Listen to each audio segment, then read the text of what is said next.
getting ready for bed, but not in your typical way. She is constantly looking behind her in fear of what might come.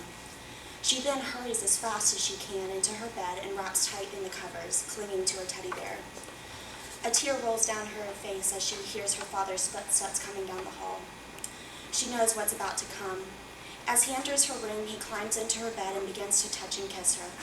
The little girl freezes in fear and is too afraid to tell him to stop, fearing of what he might do next. You may open your eyes now. That is a hypothetical situation that happens to many girls each year. And according to childhelp.org, 90% of juvenile sexual abuse victims know their perpetrator in some way. They also state that a report of child abuse is made every 10 seconds.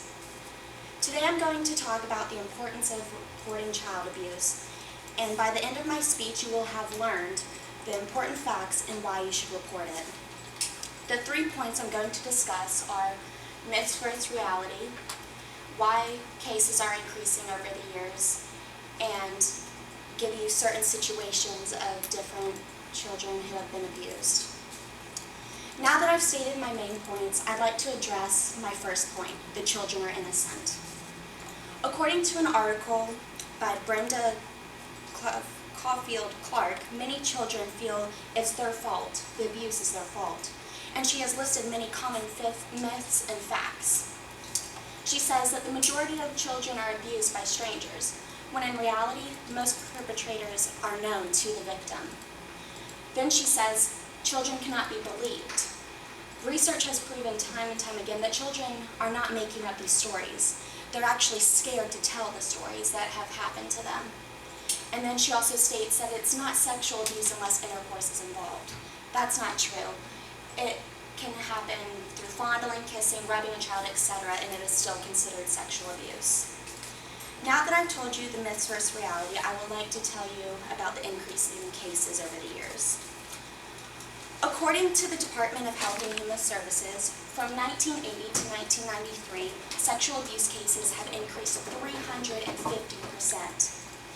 This graph showing per 1,000 children, it indicates that the cases are being reported that are increasing, not just incidents that are happening.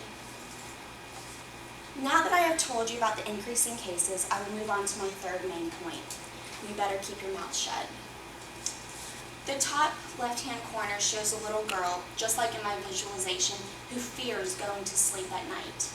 She fears this because her father and brothers abuse her in her own bed. The picture of this creepy old bed shows what children portray their bed to look like.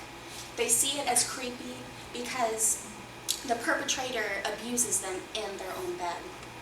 And the picture of the little boy shows that somebody else is covering his mouth. Often, abusers will threaten a child if they ever tell what's happening to them. Now that I've told you 3 hypothetical cases, I would like to ask for a few requests. After hearing this speech, how many of you will report every single case of juvenile sexual abuse that comes to your attention? Thank you. And for those of you who didn't raise your hand, after hearing this speech, how many of you will at least educate people on the importance of reporting child abuse and what you've learned today? Thank you. Thank you.